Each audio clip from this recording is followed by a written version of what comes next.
Muy bienvenidos, my dear amigos, to the Spanish word of the day with Mr. Briggs.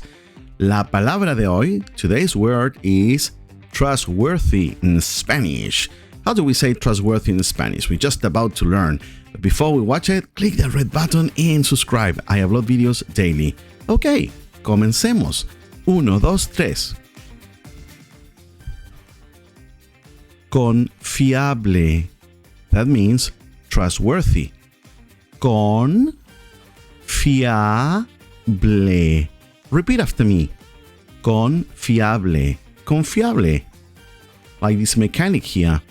Wow, so important to have a confiable mechanic.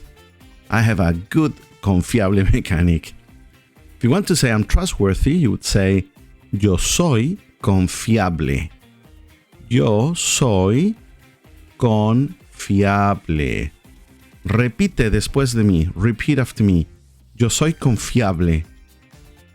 Yo soy muy confiable. I am very trustworthy. Yo soy confiable.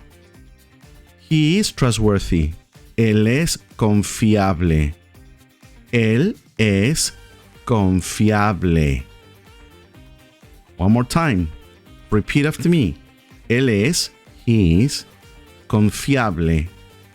Él es muy confiable. He is very trustworthy.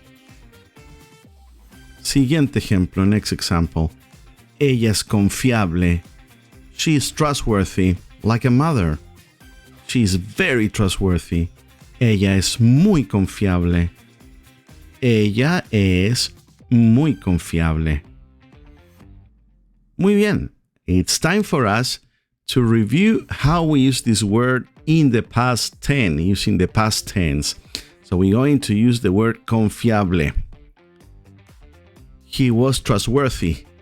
Él era confiable. Él era confiable. He could trust him. Él era confiable. Confiable, like a real friend, a true brother, like in this picture. She was trustworthy. Ella era confiable. Ella era muy confiable. M-U-Y, that means very. She was very trustworthy. Ella era muy confiable. Ella era muy confiable. Excelente. Confiable, trustworthy. C-O-N-F-I-A-B-L-E. C-O-N-F-I-A-B-L-E. Confiable. Excellent, amigos. Please give me a like and share this video. Subscribe if this is the first time watching one of my videos. I upload videos every day. By watching these brief, short, straight to the point videos, you will increase your vocabulary in Spanish. Imagine how many words and sentences you'll know by the end of the year. Excellent, amigos. Take care and I'll see you tomorrow. Hasta mañana. Chao, chao.